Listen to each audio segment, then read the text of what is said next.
High বন্ধুরা, তো চলে এলাম আবার একটা নতুন ভিডিও নিয়ে, একটা নতুন চমক আর একটা নতুন ফ্রেশ ব্লগ নিয়ে তোমাদের সাথে। কিছুদিন আগেই কিন্তু চলে গেছিলাম আমরা ময়দানের বসন্ত উৎসব তোমাদেরকে ঘুরে দেখাতে। তো আজকে কিন্তু প্রপারলি আজকে কিন্তু দোলযাত্রা এবং হ্যাপি হোলি সবাইকে। সবাই খুব ভালোভাবে কিন্তু রং খেলো, এনজয় করো। আর বাইরের যে কুকুর বিড়াল বা পশুদের রংটা দিও না। কলকাতা বসন্ত উৎসব তো দেখালাম, এবার আরেকটা জায়গায় যাওয়া যাক যেখানে কিন্তু বসন্ত উৎসব না দোল উৎসব দারুণ করে পালন করা হয়। টাইটেল আর থাম্বনেল দেখে অনেকে বুঝে গেছো, আবার অনেকে বোঝোনি। তো শান্তিপুরে আজকে চলে যাচ্ছি, শান্তিপুরে দোল উৎসব তোমাদেরকে তুলে ধরতে। তো শান্তিপুরে কিন্তু দুটো জিনিসের জন্য বিখ্যাত, একটা হচ্ছে রাসযাত্রা, আরেকটা যে দোল উৎসব। আর এই দোল উৎসবকে কেন্দ্র করে কিন্তু গোপাল পুজো করা হয়। এটা কিন্তু অনেক বড় একটা চমকেরই ব্যাপার। হোলির সময় রঙের ছটা দেখা যায়, মানে রঙের আমেজ দেখা যায় চারিদিকে। কিন্তু এই জায়গাটায় কিন্তু দোল উৎসবের সাথে সাথে গোপাল পুজো করা হয়। এত বড় বড় গোপাল তোমরা ভাবতেও পারবে না। গোপালের মূর্তি পুজো করা হয়, কোনো জায়গায় বড় গোপাল, কোনো জায়গায় ছোট, মেজো, সেজো, এরকম নাকি গোপালের নাম। তো দারুণভাবে কিন্তু পুজো করা হয় কিন্তু এই শান্তিপুরে। তো রাসযাত্রার দিনেও কিন্তু গেছিলাম 2023-এ, আজকে প্রথমবার চলে যাচ্ছি শান্তিপুরের দোলযাত্রা তথা গোপাল পুজো তোমাদেরকে তুলে ধরতে। তো চ্যানেলে যদি নতুন হয়ে থাকে চ্যানেলকে সাবস্ক্রাইব করে পাশ থেকে বেল আইকন প্রেস করবে, তাহলে কিন্তু নতুন নতুন চমক ভিডিওর আপডেট কিন্তু সবার আগে পেয়ে যাবে। ইনস্টাগ্রাম আর ফেসবুক পেজের আইডি শো করছে, পারলে ফলো করে দিও। তো স্কিপ না করে পরপর দেখতে থাকো, যেরকমভাবে পুজোর ভিডিওগুলোকে গাইড করি, রাজযাত্রা গাইড করেছিলাম শান্তিপুরে, সেরকমই কিন্তু আজকে গোপাল পুজোর পুজো মণ্ডপগুলোকে তোমাদের কিন্তু গাইড করে দেবো। মানে সবকটা গোপাল পুজো কভার করা সম্ভব নয়, তো মেন গোপাল পুজোগুলো কিন্তু এই ভিডিওর মাধ্যমে তুলে ধরবো, ঠিক আছে? কিছু যদি বাদ পড়ে যায় তাহলে আমাকে ক্ষমা করে দিও, ঠিক আছে? লোকেশন সব গাইড করে দেবো, পুজো মণ্ডপগুলো কীভাবে যাচ্ছি সেগুলো গাইড করে দেবো, ঠিক আছে? তো স্কিপ না করে পরপর দেখতে থাকো, চলো যাওয়া যাক।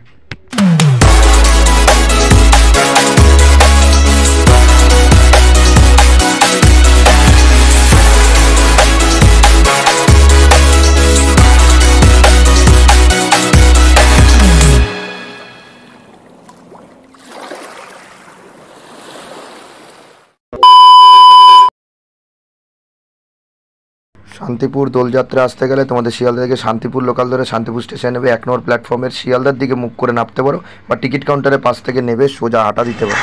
আচ্ছা, এই স্টেশনের চত্বর থেকে প্রথমে আসলেই কিন্তু এইখানটা দেখতে পাচ্ছ, এইখানটা দেখো কত বড় কিন্তু গোপাল ঠাকুরটা দেখতে পাচ্ছ। দেখো হামাগুড়ি অবস্থায় রয়েছে, এই হামা গোপাল বলা হয়, সেরকম পোস্টটাই কিন্তু দেওয়া রয়েছে। অসাধারণ কিন্তু গোপাল ঠাকুরের হাতে দেখো মিষ্টি রয়েছে। আর এই হচ্ছে গোপাল ঠাকুর। এই হচ্ছে স্টেশন থেকে জাস্ট তোমরা ওই 1 নম্বর প্ল্যাটফর্ম থেকে এই মেন রোডের দিকে কিছুটা আসতেই কিন্তু এই গোপাল ঠাকুরটা কিন্তু পড়বে। চোখ মুখের অবস্থা বিধ্বস্ত। আর শুনেছি এখানে নাকি মানে হাজারটার ওপরে কিন্তু মানে গোপাল পুজো হয় এখানটায়, 1000টার ওপরে। এতগুলো তো দেখা সম্ভব না, মানে আজকে আমি পারবোই না, অসম্ভব, এতগুলো দেখানো সম্ভব না। যে কটা মেন আছে সে কটাই তোমাদের দেখাবো। আর আকাশের অবস্থা খারাপ, কখন বৃষ্টি আসে ঠিক নেই। আর আগের ট্রেনটা আমি মিস করে গেলাম, আগের ট্রেনটা যদি ক্যান্সেল না হতো তাহলে এতক্ষণ আলো দেখাতে পারতাম, বাট কিছু করার নেই। মানে আলো দেখাবো যেই ট্রেন, সেই ট্রেন ক্যান্সেল, অন্য ট্রেন ধরে আজকে কিন্তু আসতে হলো। অনেকদিন পর শান্তিপুরে এলাম, রাসযাত্রা এসেছিলাম। দেখা যাক কতটা দূর তোমাদের কি দেখাতে পারি, তারপরে বলছি। আকাশের অবস্থা খুব খারাপ, বৃষ্টি হোক যাই হোক দেখাবোই। এসছি যখন গোপালকে দেখতে, গোপালকেও দেখবো, তোমাদেরও দেখাবো। বৃষ্টিতে ভিজে গেল কোনো যায় আসে না, এসেছি যখন এত কষ্ট করে দেখাবো, ঠিক আছে? চলো। তো স্টেশনের সামনে যে গোপাল পুজো হচ্ছিল সেখানেই ভোগ খাওয়ালো, তো খিচুড়ি ভোগটা খেয়ে নিল। স্টেশনের 1 নম্বর প্ল্যাটফর্ম থেকে বাইরে বেরিয়েছি, এ দেখো এইদিকে চলে গেলে রেলগেটটা। আগের বছর মানে রাসযাত্রা ঠাকুর দেখেছিলাম, আমরা এই সোজাতেও কিন্তু রাসযাত্রা ঠাকুর দেখেছিলাম। এই মোড়ের সামনে থেকে দেখি টোটো পাই কিনা, কি অবস্থা, অনেক রাত হয়ে গেল, পাবো কিনা আমি জানি না। যদি পেতে পারি তাহলে তোমাদেরকে জানিয়ে দিচ্ছি। আমি কিন্তু কোনো টোটো পাইনি, যার কারণে আমি কিন্তু হাঁটছি। তো হাঁটতেই কিন্তু রাস্তার ওপরে কিন্তু একটা পেলাম, সেই ইয়েটা তোমাদেরকে দেখাচ্ছি, চলো। তো মোটামুটি রাস্তার ওপরেই কিন্তু এই পুজো মণ্ডপটা দেখলাম, যেখানে আমরা ছোট গোপাল দেখতে পাচ্ছি, পাশে দেখতে পাচ্ছ গৌমাতা রয়েছে, আর ছোট গোপাল আর যশোদা মার কিন্তু বিগ্রহটা দেখতে পেলাম, দারুণ লাগে। এখান থেকে আমি জাস্ট দেখে আমি এখন সোজা নেতাজি মোড়ের দিকে হাঁটছি, কেন টোটোগুলো আজকে যেতে চাইছে না, সব কালনা যাচ্ছে, সব কালনা, নেতাজি মোড় যাচ্ছে না, ওই জন্য আমাকে হেঁটেই যেতে হচ্ছে।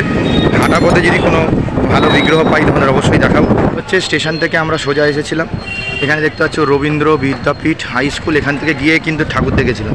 তারপর থেকে সব ঠাকুর দেখে শ্যামবাজার দিয়ে আমি কিন্তু ফিরেছিলাম। এই হচ্ছে মোড়টা। যেহেতু টোটো পাচ্ছি না, এখন আমাকে কিন্তু সোজা নেতাজি মোড়ের দিকে হাঁটতে হবে। তো স্টেশন থেকে আসলে পুরো সোজাই কিন্তু নেতাজি মোড়ের দিকে হাঁটতে হবে, সেটা হচ্ছে ডাকঘর মোড়। স্টেশন থেকে টোটো না পেয়েও একটা সুবিধা হলো কি, নেতাজি মোড়ের দিকে যেতে যেতে অনেক বিগ্রহ দেখতে পেলাম। আবার একটা হামাগোপাল দেখতে পেলাম, গলার মধ্যে যে মালাটা সেটা মাটির, ঠিক আছে? আর হামাগোপাল খুবই দারুণ লাগছে। তো চলো একটু এগিয়ে যাই। আচ্ছা, মোটামুটি স্টেশন থেকে 20 থেকে 25 মিনিট হাঁটা পথ। অনেকটাই হেঁটেছি, কিছু করার নেই। এখানকার টোটোগুলো বলছে একা যাবে, ডাকঘর মোড়, নেতাজি মোড়, যাবো না, যাচ্ছে না, যেন আমি সময় নষ্ট করিনি, কেন আমাকে বাড়ি ফিরতে হবে। আমি হেঁটে 20 থেকে 25 মিনিট চলে এসেছি প্রায়। এখানে দেখতে পাচ্ছি নেতাজি মোড় রয়েছে। তো এই যে স্টেশন থেকে যদি আসো, এই যদি নেতাজি মোড় হয়, তাহলে কিন্তু তোমাদের নেতাজি মোড়ের পাশ থেকে যে লাইটিংটা করবে, এখানে হচ্ছে ছোট, মেজো, সেজো সব এইদিকে পড়বে, ঠিক আছে। আর একটুকুনো ক্রস করে জাস্ট এইদিকে যদি ঢোকো, তাহলে কিন্তু বড়গোপাল, ফটকগড়া, কাশইপাড়া না কী সব আছে, সব এইদিকে পড়বে। এই হচ্ছে পাশ থেকে কিন্তু রাস্তাটা দিয়ে এখান দিয়ে সোজা যাচ্ছে, দেখতে হচ্ছে লাইটিং আছে। এই লাইটিংয়ের পাশ থেকে কিন্তু পরবর্তী পুজো মণ্ডপ দেখতে পেলাম। এখানে দেখতে পাচ্ছ গোপাল, প্রচুর গান চলছে, তাই মাঝে মাঝে কিন্তু আমি ভয়েসের মাধ্যমে বলবো। দেখতে পাচ্ছ খুব সুন্দর। এখানে দেখতে পাচ্ছ নেতাজি যে মূর্তিটা, তার পাশ থেকে কিন্তু এই রাস্তাটা যে ছোটো লাইটিং করেছে, সামনে একটা কিন্তু তোমাদের দেখালাম গোপাল ঠাকুরকে খুব সুন্দর কিন্তু সাজিয়েছে।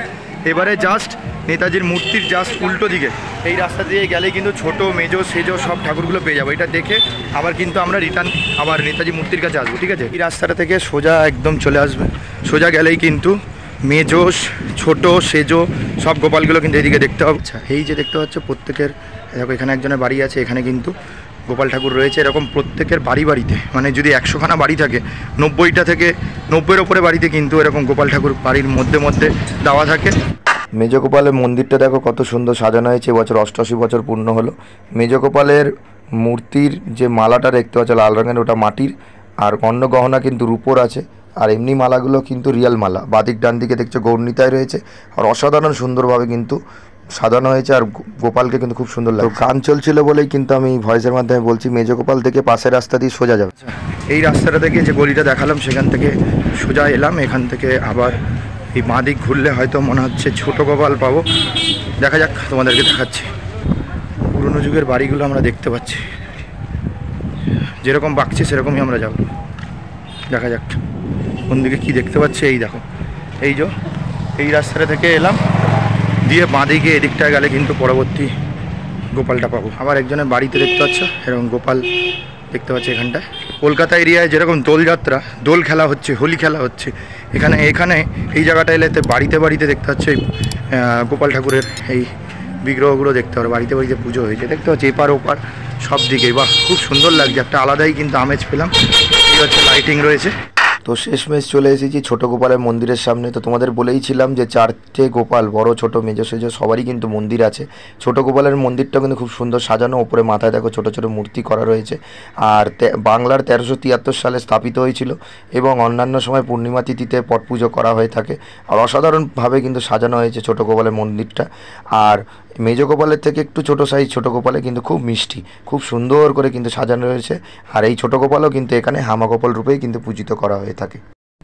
আচ্ছা, ছোটো গোপালের পুজো দেখেই পাশেই কিন্তু একটা মন্দিরে আবার একটা হামাগোপালের পুজো হচ্ছে, সেটা তোমাদেরকে দেখাচ্ছি। কি সুন্দর সাজ, প্রত্যেকটা গোপালই দেখতে যেমন সুন্দর, সেরকমই কিন্তু জাঁকজমকপূর্ণভাবে পুজো করা হচ্ছে।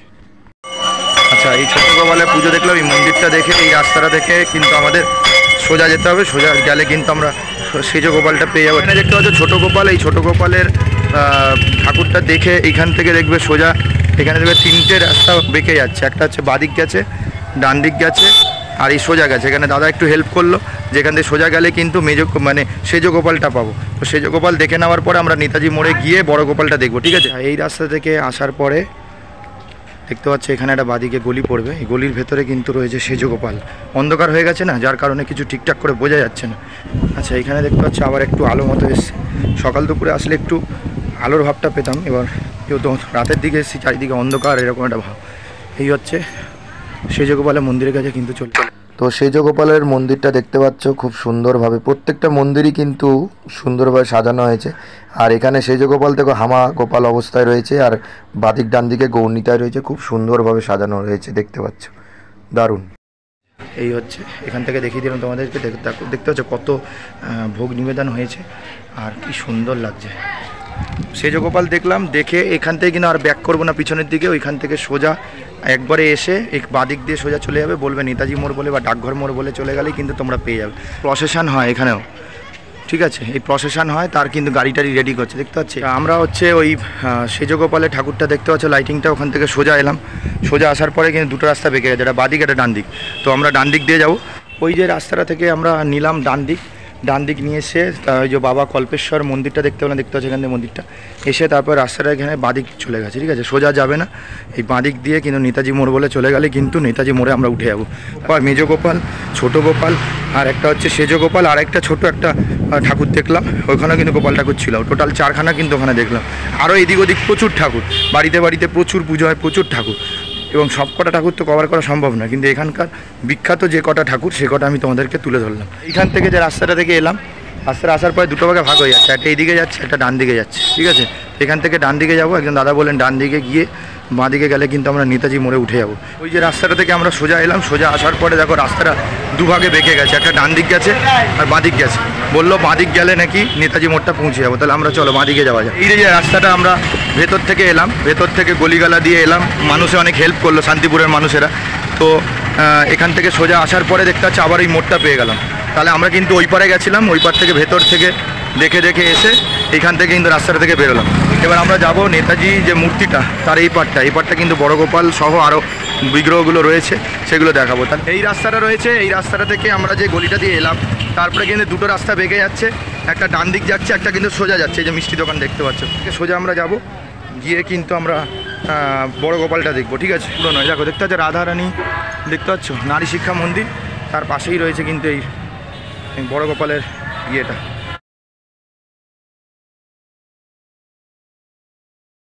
তো যে কটা আমরা পুজো মণ্ডপ দেখছি বা মন্দির দেখছি গোপাল ঠাকুরের, সবই কিন্তু গাইড করে দিচ্ছি, আশা করি সামনের বছর তোমাদের আসতে অসুবিধা হবে না। এখন চলে এসেছি সবথেকে ঐতিহ্যবাহী প্রাচীন প্রায় 150 বছরেরও পুরনো বড় গোপালের মন্দিরের সামনে। এত পরিমাণে ভিড়, বাপরে বাপ, প্রচুর পরিমাণে মানুষের ভিড়, আর পুরো প্যান্ডেলের মতো করেছে, বাদিক ডান দিকে ছোটো ছোটো গোপালের কিন্তু ছবি দেওয়া রয়েছে। আর অনেকটা কষ্টে সামনের দিকে আসলাম, এই দেখো বড় গোপালের বাদিক ডান দিকে মিষ্টান্ন এবং হচ্ছে ফলের ভোগ দেওয়া রয়েছে। এত ভোগ, মানে ভোগের আয়োজন আমি কোনো দিনই দেখিনি, আর প্রচুর মানুষের ভিড় এখানে। সন্ধেবেলা এসে সুবিধাই হলো যে এত মানুষের ভিড় এবং জাঁকজমকপূর্ণ অবস্থায় তোমাদের দেখাতে পাচ্ছি। দারুণ, বড় গোপালের দেখতেও কিন্তু খুবই সুন্দর। এবং তো শান্তিপুরের সবথেকে বড় এবং প্রাচীন বিগ্রহ যেটা বড় গোপালের বিগ্রহ দেখে সোজা যাবে, সোজা যাওয়ার পরে দুটো রাস্তা বেঁকে যাবে, ওই দিকে বাদিক ডান দিক যাবে না, পুরো সোজা যাবে। সামনে আসবে তোমাদের রাধাকৃষ্ণ জীবন মন্দির, এখানে কিন্তু আমরা রাজযাত্রার দিনে গেছিলাম। তারই উল্টো দিকে রয়েছে মা তারা মাঠে প্যারাডাইস ক্লাব সামথিং বলছিল, ওনাদের 7 বছর পূর্ণ হলো। গোপালটা দেখতে পাচ্ছে দারুণ, মোটামুটি বড় ছোট মেজো সেজো সবই মন্দিরে হয়, বাদবাকিগুলো কিন্তু এমনি প্যান্ডেল করে হয়। তো এই পুজো মণ্ডপটা দেখে কিন্তু আমরা আস্তে আস্তে এবার সোজা যেতে থাকবো। আচ্ছা, ওই রাস্তাটা থেকে আমরা সোজা গেলাম, সোজা যাওয়ার পরে এখন আমাদের বাঁদিক নিতে হবে, বাঁদিক নিলে কিন্তু আমরা ফটকপাড়া, তারপরে কিছুটা গেলে কিন্তু চাঁদনী পাড়াটা পেয়ে যাবো। গলিটা দিয়ে বেরোলেই পঞ্চরত্ন কালী মন্দির, পঞ্চরত্ন কালী মন্দিরের পাশেই কিন্তু ভারত মাতা, এখানে কিন্তু রাজযাত্রায় ভারত মাতার ঠাকুর ওঠে, এখানে কিন্তু হামাগোপাল উঠেছে দেখলাম। এই হামাগোপালের পাশ থেকে রাস্তাটা যেতে হবে, দাদারা বলল যে এই হামাগোপালের পাশ থেকে রাস্তা দিয়ে সোজা গেলে কিন্তু ফটকপাড়া। তাহলে আমরা কিন্তু গলি দিয়ে বেরোলাম, পঞ্চরত্ন কালীমাতার মন্দির, হামাগোপাল থেকে ভারত মাতার পাশ থেকে রাস্তা দিয়ে সোজা গেলেই কিন্তু ফটকপাড়া পড়বে। তো আমরা এখন সোজা যাচ্ছি, দেখো ওই গলিটা দিয়ে বেরোলাম, পুরো সোজা গিয়ে ডান দিক দিলেই কিন্তু ফটকপাড়ার কিন্তু গোপাল পুজোটা আমরা দেখতে পারবো।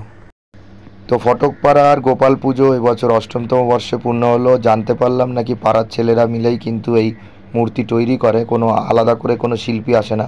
বাদিক ডান দিকে প্রচুর ফল ও মিষ্টান্ন সাজানো রয়েছে, আর পুরো জায়গাটাই খুব সুন্দর করে কিন্তু সাজানো হয়েছে, এবং গোপাল ঠাকুরও খুব মিষ্টি লাগছে। তো ফটকপাড়ার পুজোটা দেখে সোজা যাবে, সোজা যাওয়ার পরেই দেখবে কিছুটা কিছুটা যাওয়ার পরেই দেখবে বাদিকাটা সরু গলি ঢুকেছে, ওই গলিটা দিয়ে সোজা যাবে, সোজা গিয়ে দেখবে একটা রাস্তা পাবে, ওই রাস্তা থেকে দেখতে পাচ্ছ এই রাস্তা দিয়ে ডান দিক নিলে কিন্তু চাঁদনী পাড়ার পুজোটা পড়বে। এখানে দুটো পুজো বাদ দিয়ে দিয়েছি, কাছারি পাড়ার যেখানে থ্যাবরা গোপাল বা হচ্ছে বিরাট গোপাল, আরেকটা হচ্ছে কুটির পাড়া। এই দুটো পুজো দেখতে পেলাম না আমার টাইমের অভাবে, কিন্তু সামনের বছর আমি অবশ্যই তোমাদেরকে ঘুরে দেখাবো। চাঁদনী পাড়ার গোপাল পুজো 40তম বর্ষে পূর্ণ হলো। এখানে কিন্তু হামাগোপাল আর বাদিক ডান দিকে ফল আর মিষ্টান্ন দেখতে পাচ্ছি, আর দারুণভাবে সাজানো হয়েছে। এখানে সবকটা ঠাকুরই কিন্তু খুব সুন্দর সাজানো হয়েছে দেখলাম। তো চাঁদনী পাড়া ছাড়া আরও দুটো পুজো ছিল যেটা সময়ের অভাবে দেখতে পেলাম না, কিন্তু সামনের বছর কথা দিচ্ছি নিশ্চয়ই তোমাদের দেখাবো। আচ্ছা, এই হচ্ছে চাঁদনী পাড়ার পুজো, এখান থেকে দেখলাম, দেখে কিন্তু আমরা সোজা কিন্তু আবার রোডের দিকে উঠছি আস্তে আস্তে অনেক। তো চাঁদনী পাড়ার ওই মোড় থেকেই তোমরা টোটো পেয়ে যাবে শান্তিপুর স্টেশনের দিকে। আমার 20 টাকা নিল, জানি না কত টাকা ভাড়া হয়। তো শান্তিপুর স্টেশনের দিকে কিন্তু চলে এলাম, এবার এখান থেকে ট্রেন ধরে একবারে বাড়ির সামনে গিয়ে তোমাদের সাথে কথা হচ্ছে। তো মোটামুটি বাড়ির কাছাকাছি চলে এসেছি, অতি কষ্টে বাড়ির কাছাকাছি আসতে পারলাম। আর ওখানে আর ভিডিও এন্ড করিনি, অবস্থা খুব খারাপ। আজকে জার্নিটাই শুভ হয়নি। 2:20 ট্রেন ধরবো বলেছিলাম দুপুরবেলা, সকালবেলা তো দোল পূর্ণিমা চলছিল, মানে সকালবেলা হোলি ফলি চলছিল, রং মাখামাখি হয়ে যাবে বলে সকালে বেরোয়নি, ভাবলাম দুপুর 2টোর পরে বেরোবো। তো 2:20 ট্রেনটা মিস করে ফেললাম। তারপরে ভাবলাম 3:48 ট্রেন ধরবো, 3:48 ট্রেন ছিল ক্যান্সেল, যার কারণে আমার 4:57 ট্রেন ধরতে হলো। ভাবো 5টার সময় যদি আমি ট্রেন ধরি শান্তিপুরে, আমি নামবো কখন আর ঠাকুর দেখবো কখন, তাই না? তো 5টার সময় উঠেছি, 7:30 পৌনে 8টার সময় আমাকে নামালো। ও 7:30 পৌনে 8টার সময় যদি নামি, তোমরাই বলো নতুন জায়গায় প্রথমবারে গিয়ে কিভাবে আমি লাড্ডু গোপাল নাড়ু গোপালকে আমি দেখবো, ভাবতে পারছো? তো 8টার সময় নেবে, যা হোক করুক তাড়াহুড়ো করে তোমাদেরকে যতটা পারে ঠাকুর আমি দেখালাম, মেন ঠাকুর কয়েকটা দেখিয়ে দিয়েছি। তো আশা করি মোটামুটি একটা ঠাকুর দেখাতে পারলাম। অনেক ঠাকুর ওঠে, তোমাদেরকে তো বলেই দিলাম, প্রচুর ঠাকুর ওঠে, বাড়ি বাড়িতে ঠাকুর ওঠে। তো যে কটা ঠাকুর মোটামুটি মেন সে কটা ঠাকুর দেখতে পেরেছি, এটাই অনেক বড় পাওনা। আর 8টা থেকে 9:30টার মধ্যে 1-1.5 ঘন্টার মধ্যে হাঁটাহাঁটি করে পুরো ঠাকুরগুলো দেখালাম। আর সবথেকে বড় ব্যাপার কি, ওখানে গিয়ে ওর বিপদ, পুরো নেতাজি মোড় পর্যন্ত আমাকে পুরো হাঁটতে হলো। তাহলে ওখানে 20-25 মিনিট তো ওখানে চলেই গেল। তো নেতাজি মোড় পর্যন্ত পুরো হাঁটতে হলো, যার কারণে সব জায়গা দিয়ে আজকে বিপদ ছিল। কিন্তু লাড্ডু গোপাল, আমাদের নাড়ু গোপাল, আমাদের ছোট কৃষ্ণ আমাকে সাহায্য করেছিল এবং তার আশীর্বাদ ছিল বলে এবং তোমাদের ভালোবাসা ছিল বলে যা হোক করে হোক ঠাকুর দেখে একদম কাটায় ওখান দিয়ে টোটো ধরলাম, ঠিক আছে? সেইখান থেকে টোটো ধরে একদম পুরো স্টেশনে নামতে 5 মিনিটের মধ্যে ট্রেন ছেড়ে দিল। 9:30টার সময় ট্রেন ধরলাম, 11:50-এ নামলাম এবং 11:50-এ নামতে আমি লাস্ট ট্রেনটা শিয়ালদা থেকে 11:52-এ ছাড়ে, সেইটাকে ধরতে পারলাম। ভাবতে পারছো পুরো রিস্ক, আজকে প্রচুর রিস্ক নিয়ে বেরোলাম। যেভাবেই হোক প্রথমটা শুরুটা বাজে হলেও ঠাকুরের আশীর্বাদে, গোপালের আশীর্বাদে যেভাবেই হোক বাড়ির কাছাকাছি অবধি পৌঁছে গেলাম। লাড্ডু গোপালকে দেখালাম, এত বড় মানে ঠাকুর গোপাল আমি তো জীবনেও দেখিনি। তো তোমাদেরকেও দেখালাম, অসাধারণ লাগলো কিন্তু আজকের এক্সপিরিয়েন্সটা। তো তোমরা জানাবে যে তোমরা শান্তিপুরের গোপাল পুজো তোমরা গেছো কিনা, যদি গিয়ে থাকো তাহলে অবশ্যই জানাবে। যারা যাওনি সামনের বছর অবশ্যই যেও গোপাল পুজো দেখতে। আর আগামীকাল তো ভাসান হয়ে যাবে, তোমরা গিয়ে কোনো লাভ নেই, কয়েকটা ঠাকুর থাকবে আর বাদবাকি ভাসান হয়ে যাবে। যদি যেতে পারো তো যেতে পারো, কোনো অসুবিধা নেই। আর না হলে আগামী বছর দোল পূর্ণিমার দিন, যেই দিনকে মানে দোলযাত্রার দিন চলে যাবে, তাহলে এরকম লাড্ডু গোপাল দেখতে পারবে। সমস্ত লোকেশান সব কিছু বলে দিয়েছি, যাও, আগামী বছর ভালোই লাগবে। আর এবছর বাড়িতে বসে তোমাদেরকে আমি শান্তিপুরের দোলযাত্রার আর গোপাল পুজোর আমেজটা তোমাদেরকে ঘরে বসে দেখালাম, ঠিক আছে? তো এত অবধি ভিডিও ছিল, যদি ভিডিওটা ভালো লাগে লাইক কমেন্ট শেয়ার করে দিও। চ্যানেলে নতুন থাকলে চ্যানেলকে সাবস্ক্রাইব করে পাশে থাকা বেল আইকন প্রেস করবে, তাহলে কিন্তু নতুন চমক ভিডিওর আপডেট কিন্তু সবার আগে পেয়ে যাবে। চলে আসবো আবার একটা নতুন ভিডিও নিয়ে, একটা নতুন চমক, নতুন জায়গার খোঁজ নিয়ে। ততক্ষণ ভালো থেকে সুস্থ থেকে, যেটা সস্তায় বলি, ঈশ্বরের প্রতি বিশ্বাস রেখো। শরীর সুস্থ থাকলে খেতেও ভালো লাগবে, ঘুরতে ভালো লাগবে, সবই ভালো লাগবে। খুব টায়ার্ড আছি, বাড়ি যাই, ঠিক আছে? পরে নতুন ভিডিওতে খুব তাড়াতাড়ি ব্যাক করছি।